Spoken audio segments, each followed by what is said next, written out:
નમસ્કાર, મંતવ્ય ન્યૂઝ સાથે હું છું લખમા. સિટી લાઈવમાં આપનું સ્વાગત છે. વડાપ્રધાન નરેન્દ્ર મોદીએ દેશભરમાં વિદ્યાર્થીઓ સાથે વર્ચ્યુઅલી માધ્યમથી જોડાઈ અને પરીક્ષા પે ચર્ચાના 7મા સંસ્કરણ અંતર્ગત સંવાદ કર્યો હતો. આ પ્રસંગે ગુજરાત રાજ્યના મુખ્યમંત્રી ભૂપેન્દ્રભાઈ પટેલ ઘાટલોડિયાની ઉમિયા વિહાર હાઈસ્કૂલ ખાતે ખાસ હાજર રહ્યા હતા. પ્રધાનમંત્રી મોદીએ વર્ચ્યુઅલી માધ્યમથી 2 કલાક સુધી દેશના જુદા જુદા વિસ્તારના વિદ્યાર્થીઓ, વાલીઓ તેમજ શિક્ષકો સાથે સંવાદ કર્યો હતો. તેમજ બોર્ડની પરીક્ષા આપવા જનાર તમામ વિદ્યાર્થીઓને તણાવ દૂર કરવા માટેનો પ્રયાસ પણ કર્યો હતો. અને આ પ્રસંગે અમદાવાદની નૂતન વિદ્યા વિહારના બાળકોએ જણાવ્યું હતું કે પરીક્ષા પે ચર્ચા હેઠળ પીએમએ અમારા તમામ મૂંઝવતા પ્રશ્નોના જવાબો આપ્યા છે, જેનાથી અમારા આત્મવિશ્વાસમાં વધારો થયો છે.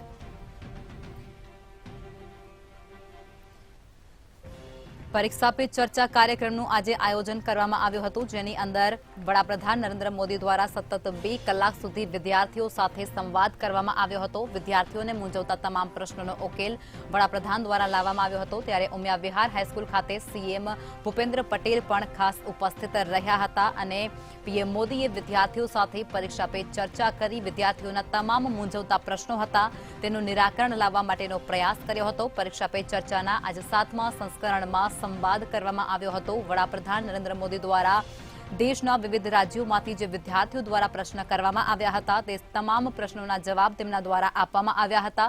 સતત 2 કલાક સુધી વિદ્યાર્થીઓ સાથે તેઓએ સંવાદ કર્યો હતો. ઉમિયા વિહાર હાઈસ્કૂલ ખાતે સીએમ ભૂપેન્દ્ર પટેલ પણ ખાસ ઉપસ્થિત રહ્યા હતા. ઘાટલોડિયાની આ શાળા છે, જેની અંદર સીએમ પણ ખાસ ઉપસ્થિત રહ્યા હતા. પીએમ મોદીએ વિદ્યાર્થીઓ સાથે પરીક્ષા પે ચર્ચા કરી હતી. 7મા સંસ્કરણની અંદર આજે આ સંવાદ યોજાયો હતો, જેની અંદર વડાપ્રધાન નરેન્દ્ર મોદી દ્વારા વિદ્યાર્થીઓ અને વાલીઓને મૂંઝવતા જે પ્રશ્ન છે તે પ્રશ્નનું નિરાકરણ લાવવા માટેના પ્રયાસ કર્યા હતા. જે બાદ વિદ્યાર્થીઓ દ્વારા એવું કહેવામાં આવ્યું છે કે પીએમ વડાપ્રધાન નરેન્દ્ર મોદી દ્વારા તેમના જે પ્રશ્નો છે તેને સાંભળવામાં આવ્યા અને તેમને જે પણ પ્રકારે તેમને માહિતી આપી હતી, ઉત્તરો આપ્યા હતા, તેથી તેઓનો આત્મવિશ્વાસ છે તેમાં સતત વધારો થઈ રહ્યો છે. પરીક્ષાને લઈ અને ચિંતા ન કરવાનું પણ વડાપ્રધાન દ્વારા જણાવવામાં આવ્યું હતું. ત્યારે સોશિયલ મીડિયાથી કઈ રીતે વિદ્યાર્થીઓ દ્વારા દૂર રહેવું પડે તે પણ તેમના દ્વારા વિસ્તારપૂર્વક વિદ્યાર્થીઓને સમજાવવામાં આવ્યો હતો. વાલીઓના જે પ્રશ્નો હતા મૂંઝવતા તે પ્રશ્નનું નિરાકરણ પણ વડાપ્રધાન નરેન્દ્ર મોદી દ્વારા લાવવાનો પ્રયાસ કરવામાં આવ્યો હતો. સતત 2 કલાક સુધી વિદ્યાર્થીઓ સાથે વડાપ્રધાને ચર્ચા કરી હતી. નિશ્ચિતપણે આપણે જણાવ્યું હતું કે દર વર્ષે માર્ચ મહિનામાં બોર્ડની પરીક્ષા યોજાતી હોય છે. ધોરણ 10 તેમજ 12ના વિદ્યાર્થીઓ એ પરીક્ષા આપતા હોય છે અને એ દરમિયાન તેઓ ખૂબ જ તણાવ અનુભવતા હોય છે. આ તણાવ દૂર થાય અને પરીક્ષાને પણ પરીક્ષા આપે એટલે કે પરીક્ષાને પણ માત કરે તેવો માહોલ ઊભો થાય અને વિદ્યાર્થીઓમાં એક આત્મવિશ્વાસ કેળવાય તે હેતુથી છેલ્લા 7 વર્ષોથી પ્રધાનમંત્રી નરેન્દ્ર મોદી દર વર્ષે પરીક્ષા પે ચર્ચા કાર્યક્રમ યોજતા હોય છે. તે હેઠળ આજે પણ તેઓએ દેશભરના વિદ્યાર્થીઓ સાથે વર્ચ્યુઅલી માધ્યમથી એક સંવાદ કર્યો હતો. લગભગ 2 કલાક સુધી તેમને વિદ્યાર્થીઓ સાથે, વાલીઓ સાથે તેમજ શિક્ષકો સાથે સંવાદ કર્યો હતો. વિદ્યાર્થીઓના, વાલીઓના અને શિક્ષકોના પ્રશ્નો સાંભળ્યા હતા. તેમની જે મૂંઝવણો છે તે મૂંઝવણોને પણ તેમને દૂર કરી હતી. લગભગ 2 કલાક સુધી તેમને જુદા જુદા અનેક પ્રશ્નોના જવાબ આપ્યા હતા. સોશિયલ મીડિયાનો વધી રહેલો ઉપયોગ વિશે પણ તેમને જવાબ આપ્યા હતા અને સાથે સાથે કઈ રીતે તમારે તમારું સ્વાસ્થ્ય સારું રાખીને પણ તમે સારું રિઝલ્ટ આપી શકો છો અને હેલ્ધી કોમ્પિટિશન કરીને તમે આગળ આવી શકો છો. આ તમામ મુદ્દાઓ પર તેમને વિદ્યાર્થીઓને માર્ગદર્શન આપ્યું હતું અને જે પ્રકારે તેમને વિદ્યાર્થીઓને દરેક બાબતની ઝીણવટભરી માહિતી આપી અને મજબૂત આત્મવિશ્વાસ કેળવાય તે બાબતે પ્રેરિત કર્યા, તેને લઈને વિદ્યાર્થીઓમાં પણ જબરદસ્ત ઉત્સાહ હતો. આ સાથે સાથે તેમને ખાસ જણાવ્યું કે 140 કરોડ મારી સાથે છે, તેથી આટલી જવાબદારી હોવા છતાં પણ હું જો તણાવ મુક્ત રહી શકું છું, અમારી સાથે પણ આખો દેશ જોડાયેલો છે અને તેથી તમે પણ તણાવ મુક્ત રીતે પરીક્ષા આપી પરીક્ષાને પણ માત કરી શકો છો તેવો જબરદસ્ત આત્મવિશ્વાસ પ્રેરક સંબોધન પ્રધાનમંત્રી કર્યું હતું. વડાપ્રધાન નરેન્દ્ર મોદી દ્વારા આજે વિદ્યાર્થીઓ સાથે પરીક્ષા પે ચર્ચા કરવામાં આવી હતી. 7મા સંસ્કરણ અંતર્ગત આ સંવાદ યોજાયો હતો, જેની અંદર વિદ્યાર્થીઓ તેમજ દેશભરના ખૂણે ખૂણેથી જે વાલીઓને પોતાના પ્રશ્નો મૂંઝવતા હતા તે મૂંઝવતા પ્રશ્નોનું નિરાકરણ લાવવા માટે તેમના દ્વારા પ્રયાસો કરવામાં આવ્યા હતા. ત્યારે ઉમિયા વિહાર હાઈસ્કૂલ ખાતે ભૂપેન્દ્ર પટેલ સીએમ પણ ખાસ ઉપસ્થિત રહ્યા હતા અને તેના અંતર્ગત આ વિદ્યાર્થીઓ છે તેઓના પ્રશ્નોનું નિરાકરણ આવ્યું હતું.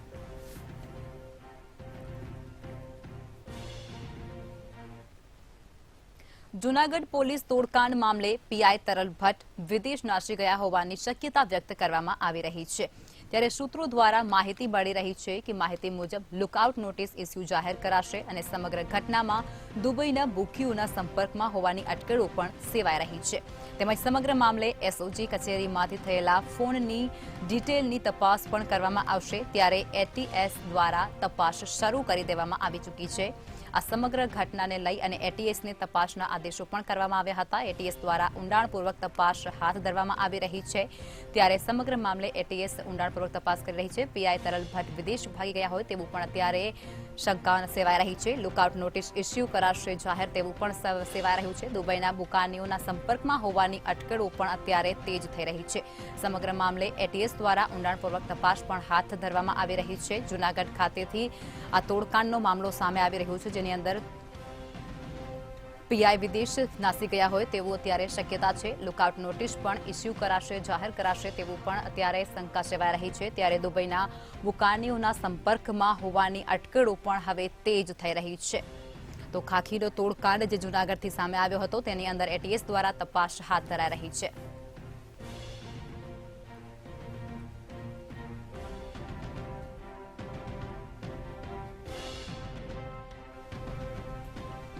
તો આજ મુદ્દે અમારા સંવાદદાતા અમર બકાઈ જૂનાગઢથી લાઈવ જોડાઈ ચૂક્યા છે. અમાર વિગતો મળી રહી છે કે પીઆઈ તરલ ભટ્ટ વિદેશ નાસી ગયા હોય તેવી શક્યતા શું છે? વધુ માહિતી. જી ચોક્કસ કે જૂનાગઢમાં જે પોલીસનો તોડકાંડ થયો છે ને તેમાં દિવસે ને દિવસે અનેક ધડાકાઓ છે તે થઈ રહ્યા છે અને સમગ્ર તપાસ એટીએસને સોંપવામાં આવી છે. હાલ તો જે એટીએસ છે તેના જૂનાગઢમાં છેલ્લા 2 દિવસથી ધામા છે તે જોવા મળી રહ્યા છે અને અનેક જે લોકો સંડવાયેલા છે આ કેસની અંદર તે એટીએસની રડારમાં છે. ખાસ કરીને જે માસ્ટરમાઇન્ડ ગણી શકાય તેવા જે તરલ ભટ્ટ છે જે સીપીઆઈ તે હાલ જે વિદેશ નાસી ગયા હોવાની શક્યતાઓ છે તે મળી રહી છે અને સૂત્રો દ્વારા જણાવવામાં આવ્યું છે તરલ ભટ્ટ છે તે સાયબરમાં માસ્ટર હોવાનું પણ સામે આવ્યું છે. આ 335 જેટલા બેંક ધારકોનું જે લિસ્ટ છે તે તરલ ભટ્ટ દ્વારા એસઓજી પીઆઈને આપવામાં આવ્યું હતું અને બાદમાં જે એકાઉન્ટ છે તે ફ્રીઝ કરી દેવામાં આવ્યા હતા. આ એકાઉન્ટ છે તે પણ ક્યાંક ગેરકાયદેસર એટલે કે ડમી એકાઉન્ટ હોય અને તે અન્ય લોકો વિદેશની અંદર વાપરતા હતા બુકીઓ તેવી પણ પ્રાથમિક માહિતી છે તે સૂત્રો તરફથી મળી રહી છે. આ સમગ્ર ઘટનાને લઈને એટીએસ દ્વારા તપાસ શરૂ કરવામાં આવી છે અને જે એટીએસ સમક્ષ જે સીપીઆઈ છે તરલ ભટ્ટ તેમના ડ્રાઈવર નાથાભાઈ જે એટીએસ સમક્ષ હાજર થયા હતા અને લોગબુક લઈને હાજર થયા હતા. એટીએસ દ્વારા તેમનું પણ નિવેદન છે તે લેવામાં આવ્યું છે. ખાસ કરીને આ કેસની અંદર એસઓજી એટલે કે સાયબર ક્રાઇમના જે અરવિંદ ગોહિલ તેમનો પણ જે ફરિયાદમાં ઉલ્લેખ છે અને તેમના દ્વારા તમામ એકાઉન્ટ છે તે ફ્રીઝ કરવા માટેની સૂચના આપી હતી. હાલ અરવિંદ ગોહિલ છે તે પણ ભૂગર્ભમાં ઉતરી ગયા છે ને તેમના ઘરે અલીગઢી તાળા છે તે જોવા મળી રહ્યા છે. સમગ્ર મામલે હાલ એટીએસ છે તે ઊંડાણપૂર્વક તપાસ કરી રહી છે. ઉચ્ચ અધિકારીઓના નામ ખુલે તેવી પણ સૂત્રો તરફ માહિતી મળી રહી છે. હાલ તો જે તરલ ભટ્ટ છે તે અમદાવાદની અંદર પીસીબીમાં ફરજ બજાવતા હતા અને ત્યાં કાંડ થયો હતો કરોડોનો તેની અંદર પણ તેમણે તોડ કર્યા હોય અને જેથી તેમને જૂનાગઢ માણાવદરમાં સીપીઆઈ તરીકે બદલી કરવામાં આવી હતી. હાલ જે રીતે તરલ ભટ્ટ છે તેમની પાસે 1000 જેટલો બેંક ડેટા હોવાનું છે તે માલુમ પડી રહ્યું છે અને સૂત્રો દ્વારા માહિતી મળી છે. હાલ સમગ્ર મામલે એટીએસ તપાસ કરી રહી છે ને એટીએસના જૂનાગઢમાં ધામા જોવા મળી રહ્યા છે. 25 લાખ રૂપિયા એક એકાઉન્ટના અનફ્રીઝ કરવાના જે માંગ કરવામાં આવી હતી ને સમગ્ર મામલામાં ઘટસ્ફોટ થયો હતો. હાલ તો એટીએસ દ્વારા આ તપાસ કરવામાં આવી છે અને દિવસે ને દિવસે જે નવા ધડાકાઓ થઈ રહ્યા છે અપડેટ આવી રહ્યા છે. હવે ટૂંક સમયમાં જ જે આ ફરિયાદની અંદર 4 લોકોના નામ હતા જેમાં 3 ના નામજોગ હતા જેમાં 2 પીઆઈ અને 1 એએસઆઈ છે અને એક અજાણ્યું જે દાખલ કરવામાં આવ્યું છે. આ અજાણ્યો વ્યક્તિ કોણ છે તે અંગે પણ હાલ તપાસ કરવામાં આવી રહી છે. તરલ ભટ્ટને આ 335 એકાઉન્ટનું લિસ્ટ કોના દ્વારા આપવામાં આવ્યું હતું? આ બુકી જે દુબઈના અંદર જે બુકીઓ છે તે તરલ ભટ્ટના સંપર્કમાં હોવાનું પણ હાલ પ્રાથમિક માહિતી છે તે સૂત્રો તરફથી મળી રહી છે. તે અંગે એટીએસ દ્વારા તપાસ શરૂ કરાઈ છે. જી અમારી વિગતો સાથે જોડાવા બદલ ધન્યવાદ. તો આ સમાચાર અત્યારે જૂનાગઢથી સામે આવી રહ્યા છે. જૂનાગઢમાં ખાખીના તોડકાંડ મામલે વધુ ખુલાસા થઈ રહ્યા છે, વધુ ઘટસ્ફોટ સામે આવી રહ્યા છે. ત્યારે સમગ્ર મામલે એટીએસની ટીમ છે તેને તપાસ પણ સોંપી દેવામાં આવી છે. તેમના દ્વારા તપાસ શરૂ પણ કરી દેવામાં આવી ચૂકી છે. ત્યારે જૂનાગઢ પોલીસ તોડકાંડને મામલે વધુ ખુલાસા સામે આવી રહ્યા છે. લુકઆઉટ નોટિસ ઇસ્યુ કરાશે તેવું પણ જાહેર કરવામાં આવી રહ્યું છે. તો પીઆઈ તરલ ભટ્ટ વિદેશ નાસી ગયા હોવાની શક્યતા પણ અત્યારે સેવાઈ રહી છે. ત્યારબાદ સમગ્ર મામલે એટીએસ દ્વારા તપાસ પણ હાથ ધરાઈ રહી છે. લુકઆઉટ નોટિસ ઇસ્યુ કરાશે તેવી પણ શક્યતા અત્યારે સેવાઈ રહી છે. ત્યારે સીપીઆઈ તરલ ભટ્ટ વિદેશ નાસી ગયા હોવાની શક્યતા, દુબઈના બુકાનીઓ સાથે સંપર્ક હોવાની પણ શક્યતા અને અટકળો અહીં તેજ થઈ રહી છે. તો જૂનાગઢમાં પોલીસ દ્વારા જે તોડકાંડ કરવામાં આવ્યો હતો તેની અંદર સમગ્ર મામલે હવે એટીએસ દ્વારા ઊંડાણપૂર્વક તપાસ છે તે શરૂ કરવામાં આવી ચૂકી છે. જૂનાગઢ પોલીસ તોડકાંડને મામલે ઊંડાણપૂર્વક તપાસનો ધમધમાટ છે તે અત્યારે ચાલી રહ્યો છે. ત્યારે પીઆઈ તરલ ભટ્ટ વિદેશ નાસી ગયા હોવાની શક્યતાઓ પણ ખૂબ તેજ થઈ રહી છે. ત્યારે લુકઆઉટ નોટિસ પણ ઇસ્યુ કરાશે તેવું પણ જાહેર કરવામાં આવી રહ્યું છે. દુબઈના બુકીઓના સંપર્કમાં હોવાની અટકળો પણ હવે વધી રહી છે. ત્યારે આ સમગ્ર મામલે અને સમગ્ર કેસમાં હવે એટીએસ દ્વારા તપાસ પણ શરૂ કરી નાખવામાં આવી છે. જૂનાગઢમાં આ સમગ્ર કિસ્સો બનવા પામ્યો હતો, જેની અંદર કરોડો રૂપિયાનો તોડકાંડ ખાખી દ્વારા કરવામાં આવ્યો હતો.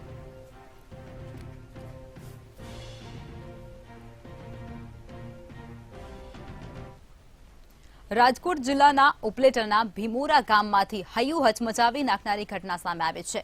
જેમાં માતાએ પોતાની 9 મહિનાની દીકરીને એસિડ પીવડાવવાથી પોતે પણ એસિડ પી અને આપઘાત કર્યો હતો. ત્યારે આ ઘટનામાં માતાનું મોત નીપજ્યું છે, જ્યારે માસૂમ દીકરી હોસ્પિટલમાં જીવન અને મરણ વચ્ચે ઝૂલા ખાઈ રહી છે. આ ઘટનામાં પતિએ મૃતક પત્ની સામે પોતાની દીકરીની હત્યાનો પ્રયાસની ફરિયાદ પણ દાખલ કરાવી છે. પોલીસે મૃતક પત્ની સામે હત્યાના પ્રયાસનો ગુનો નોંધી વધુ તપાસ પણ હાથ ધરી છે. ત્યારે મૃતક મહિલાએ કયા કારણોસર આવું પગલું ભર્યું તે હજુ પણ જાણવા નથી મળ્યું અને અકબંધ છે. એસિડ પી અને આપઘાત કરનારાની ઘટના સામે આવી રહી છે. ચોંકાવનારી ઘટના અત્યારે સામે આવી રહી છે. 9 માસની દીકરીને એસિડ પીવડાવી અને પછી માતાએ પણ એસિડ પી અને જીવન ટૂંકાવવાનો પ્રયાસ કર્યો. સારવાર દરમિયાન માતાનું મોત નીપજી ચૂક્યું છે અને માસૂમ બાળકી અત્યારે જીવન અને મોત વચ્ચે ઝઝૂમી રહી છે. તો આજ મુદ્દે અમારા સંવાદદાતા વધુ વિગતો સાથે ધ્રુવ કુંડેલ રાજકોટથી લાઈવ જોડાઈ ચૂક્યા છે. ધ્રુવ, માહિતી મળી રહી છે કે 9 માસની બાળકીને એસિડ પીવડાવી અને એક માતા પોતે પણ એસિડ પી અને આત્મહત્યા કરે છે. શું છે વધુ માહિતીઓ? ઉપલેટાના ભીમોરા ગામથી એક કહી શકાય કે એક ઘટના સામે આવી કે આ ઘટનામાં એક મહિલાએ પોતાની 9 માસની બાળકીને એસિડ પીવડાવ્યું. ત્યારબાદ તે એસિડ પોતે પીધું. કહી શકાય કે આ એસિડ પીધા બાદ તેમના જે પતિ છે એટલે કે જગાભાઈ મકવાણાએ પોલીસ ફરિયાદ કરી મહિલા વિરુદ્ધ. ચોક્કસથી કહી શકાય કે ક્યાંક આ પ્રાથમિક દ્રષ્ટિએ જોવા જાય તો ઘરકંકાસનો કિસ્સો લાગે છે, પણ આવા કિસ્સા ક્યાંક વારંવાર બનતા હોય છે. ત્યારે વધુ એક કિસ્સો છે તે રાજકોટના ઉપલેટા તાલુકામાં બન્યો છે. ચોક્કસથી આ પ્રકારના કિસ્સા એક લાલબત્તી સમાન હોય છે. ત્યારે આ જે કિસ્સો છે જેમાં મનીષા નામની જે મહિલા છે તેને પોતાના જે બાળકનું કહી શકાય કે એસિડ પીવડાવ્યું અને ત્યારબાદ પોતે પણ એસિડ પીને આપઘાત કર્યો. હાલ આ મહિલાનું મોત નીપજ્યું છે, પણ જે માસની બાળક છે તે અત્યારે જિંદગી અને મોત વચ્ચે ક્યાંક હાલ અત્યારે છે અને તેના જ કારણે હાલ અત્યારે જે પરિવાર જે છે શોકની લાગણીએ મુકાણું છે. ચોક્કસથી આ પ્રકારની જે ઘટનાઓ છે તે ઘરકંકાસના કારણે વારંવાર બનતી હોય છે. ત્યારે જે મૃતક મહિલાના જે પતિ છે તે કહી રહ્યા છે કે ક્યાંક પહેલા પણ આ પ્રકારની ઘટના થતા રહી હતી, પણ ફરી એક વખત ક્યાંક આવી જે ઘટના છે તે પામી છે. હાલ પોલીસ દ્વારા ક્યાંક આને લઈને તપાસ છે તે શરૂ કરી દેવામાં આવી છે. કયા કારણોસર મહિલાએ એસિડ પીધું, પોતાની બાળકીને એસિડ પીવડાવ્યું, આને લઈને તપાસ શરૂ કરવામાં આવી છે. ત્યારે મૃત મહિલાના જે પતિ છે જગાભાઈ મકવાણા, તેમને કીધું મીડિયા સાથેની વાતચીતમાં એમને જણાવ્યું કે 2 વર્ષ પહેલા ક્યાંક તેમના લગ્ન થયા હતા મનીષા સાથે, જેથી કરીને ક્યાંક અવારનવાર જે કંકાસ થતા તે કંકાસના કારણે આ પ્રકારનું પગલું ક્યાંક મહિલાએ ભર્યું છે. આ પ્રકારની પ્રાથમિક માહિતી પતિ તરફથી મળી છે અને ખાસ તો જે મૃત મહિલા વિરુદ્ધ પણ આ પતિએ ફરિયાદ ક્યાંક નોંધાવી છે. જી ધ્રુવ, વિગતો સાથે જોડાવા બદલ ધન્યવાદ. તો આ સમાચાર અત્યારે રાજકોટથી સામે આવી રહ્યા છે, જેની અંદર ઉપલેટાના ભીમોરા ગામે એક બનાવ બન્યો છે.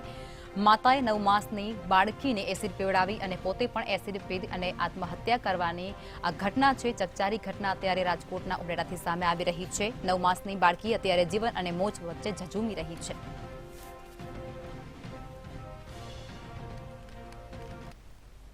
સુરતના વરાછા વિસ્તારમાં હીરાની ઓફિસમાં પરચુરણ કામ કરતા ઈસમે 12મા ધોરણમાં ભણતી વિદ્યાર્થીનીની છેડતી કરી હોવાનું સામે આવ્યું છે. આ ઈસમ વારંવાર શાળાની બહાર વિદ્યાર્થીનીની છેડતી કરતો હતો. જો કે બીજા દિવસે આ ઈસમ વિદ્યાર્થીનીની છેડતી કરવા માટે આવ્યો ત્યારે શાળાના શિક્ષકો અને વિદ્યાર્થીઓએ મળી અને આરોપીને પકડી પોલીસને હવાલે કર્યો હતો. તો આ સમગ્ર ઘટનાને લઈ અને વરાછા પોલીસે આરોપીની ધરપકડ કરી છે અને પોલીસ દ્વારા આગળની કાયદાકીય કાર્યવાહી પણ શરૂ કરી દેવામાં આવી ચૂકી છે. તો આ ઘટના સુરતથી સામે આવી રહી છે. વિદ્યાર્થીનીની છેડતી કરતા હોવાની ઈસમની ધરપકડ કરવામાં આવી ચૂકી છે. છેડતી કરનારની વરાછા પોલીસ દ્વારા ધરપકડ કરવામાં આવી ચૂકી છે. ધોરણ 12ની વિદ્યાર્થીનીની છેડતી કરવામાં આવી છે. ધોરણ 12માં આ વિદ્યાર્થીની અભ્યાસ કરતી હતી. તે ઘરે નીકળતી હતી ત્યારે વારંવાર એક ઈસમ દ્વારા તેના પર છેડતી કરવામાં આવતી હતી. તો આજ મુદ્દે અમે વધુ વિગતો સાથે અમારા સંવાદદાતા દિવેશ પરમાર સુરતથી લાઈવ જોડાઈ ચૂક્યા છે. દિવેશ, સમાચાર મળી રહ્યા છે વધુ એકવાર સુરતમાં છેડતીની ઘટના સામે આવી છે. શું છે વધુ માહિતી? જી બિલકુલથી સુરત શહેરમાં જે પ્રકારે સામાજિક તત્વોને પોલીસનો કોઈ ખોફ ન હોય તે પ્રકારની ઘટનાઓ બની રહી છે. સુરતના વરાછા વિસ્તારમાં એક 12મા ધોરણમાં અભ્યાસ કરતી વિદ્યાર્થીની સાથે છેડતીની ઘટના બની હતી. પોતાના શાળાએથી નિયત સમય પ્રમાણે પોતાના ઘરે જઈ રહેલી આ યુવતી જે છે તે હોટલ પાસેથી પસાર થઈ રહી હતી. તે દરમિયાન ત્યાં ઉભેલો એક વ્યક્તિ ચિરાગ ખૂટ તેમણે આ વ્યક્તિ સાથે બળજબરીપૂર્વક છેડતી કરી હતી. આ યુવતી જે છે તેણે આ સમગ્ર મામલે બીજે દિવસે પોતાની શાળામાં શિક્ષકોને વાત કરી હતી. થોડા સમય બાદ ફરીથી આ યુવતી જે છે તે ત્યાંથી પસાર થતી હતી. તે દરમિયાન પાછા આ યુવાન ચિરાગ જે છે તે ત્યાંથી તેમની જ રાહ જોઈને ઊભો હતો. કારણ કે જે પ્રકારે આ યુવતી અવારનવાર ત્યાંથી જે પ્રકારે શાળાએથી પસાર થતી હતી ત્યારે આ યુવાન જે છે તે અવારનવાર તેમને ત્યાં ઊભેલો જોવા મળતો હતો. જેથી આ યુવતીએ જે છે તે ફરીથી પોતાના શિક્ષકોને કહ્યું હતું કે આ યુવાન ત્યાં ઊભેલો જોવા મળે છે. જેથી કરીને થોડા 2 દિવસ ગયા બાદ આ યુવાને ફરીથી આ યુવતી પસાર થતી હતી દરમિયાન તેમનો હાથ પકડી અને સીટી મારી હતી. જેથી આ યુવતીએ હિંમત કરી અને બૂમાબૂમ કરતા સ્થાનિકો એકઠા થઈ ગયા હતા. સાથે સાથે તેમના શિક્ષકો પણ આવી પહોંચ્યા હતા. સમગ્ર ઘટનાને લઈને પોલીસ મથકમાં જાણ કરવામાં આવી હતી. જેથી કરીને આ યુવાન જે છે ચિરાગ ખૂંટ તેમની ધરપકડ કરવામાં આવી છે.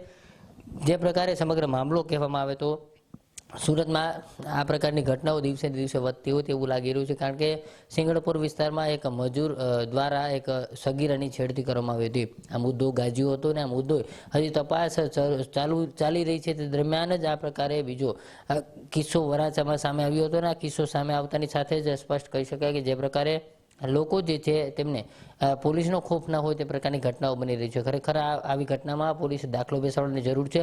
આવા છેડતીબાજ લોકો જે છે તેમની સામે કડક કાર્યવાહી થાય તેવી લોકોની માંગ પણ જોવા મળી રહી છે. ત્યારે વરાછા પોલીસે આ ચિરાગ ખૂંટ છે તેમની ધરપકડ કરી અને વધુ કાર્યવાહી હાથ ધરી છે.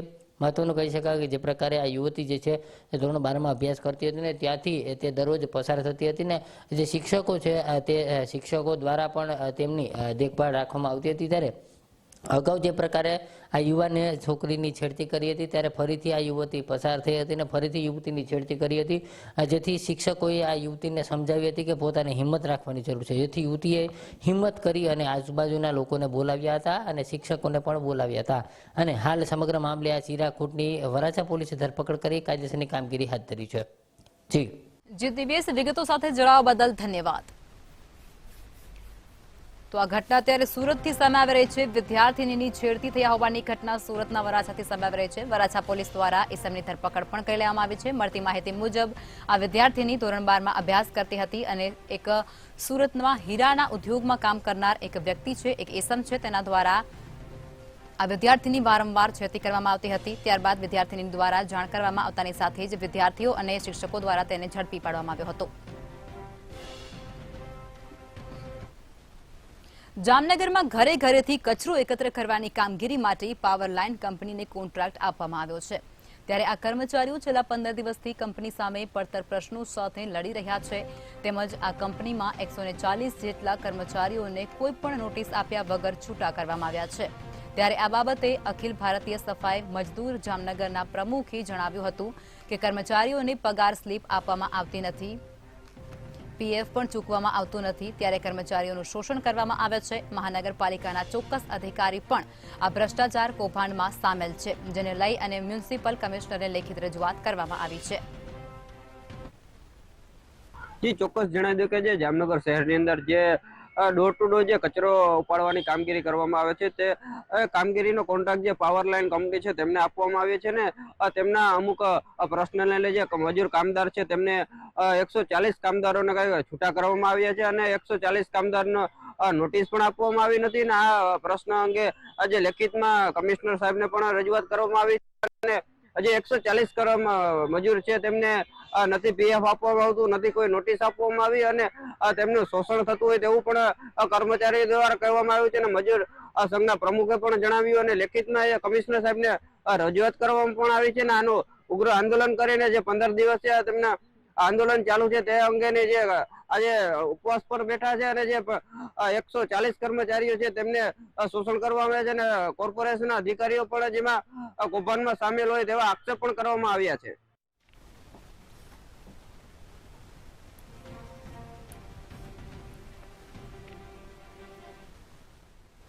વડોદરા કોર્પોરેશનનું ડ્રાફ્ટ અને રિવાઇઝડ બજેટ રજૂ કરવામાં આવી ચૂક્યું છે. મ્યુનિસિપલ કમિશનર દિલીપ રાણાએ સ્ટેન્ડિંગ કમિટી ચેરમેન સમક્ષ ડ્રાફ્ટ બજેટ રજૂ કર્યું છે. અંદાજિત 5230 કરોડનું કોર્પોરેશનનું બજેટ રજૂ કરવામાં આવી ચૂક્યું છે.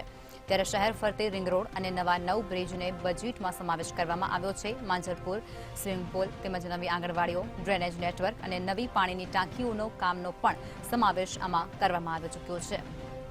તો આ સમાચાર અત્યારે વડોદરાથી સામે આવી રહ્યા છે. વડોદરામાં ડ્રાફ્ટ અને રિવાઇઝડ બજેટ છે તે રજૂ કરવામાં આવી ચૂક્યું છે. વડોદરા મહાનગરપાલિકાના કાર્યદક્ષ કમિશનર દિલીપ રાણાએ આજે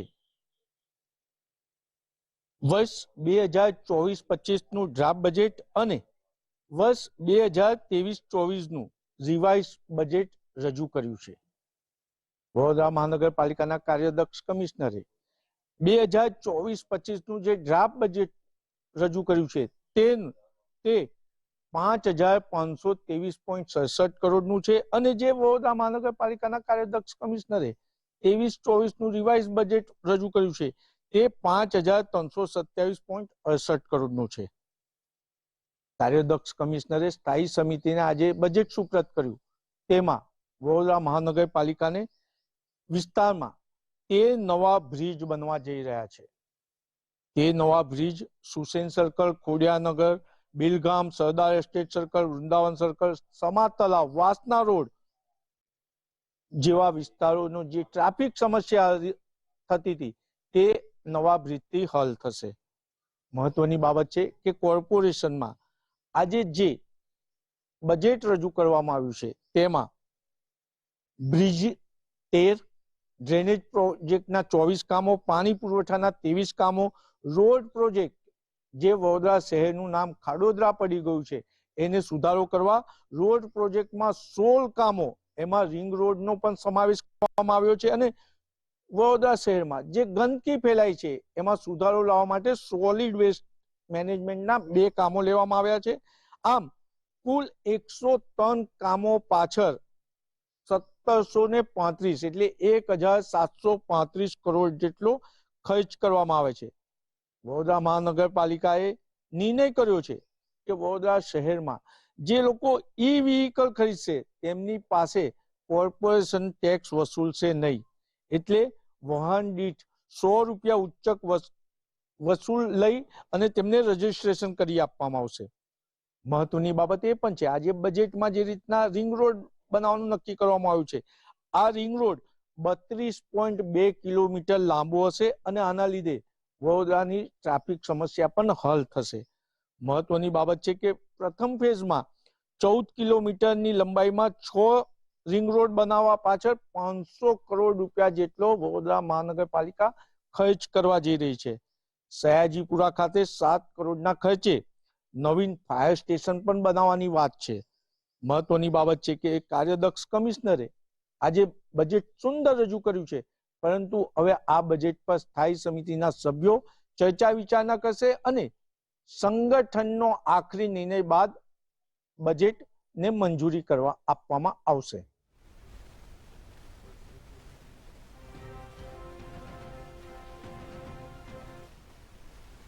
તો સિટી લાઈવમાં અત્યારે બસ આટલું જ. વધુ સમાચાર માટે આપ જોતા રહો મંતવ્ય ન્યૂઝ. નમસ્કાર.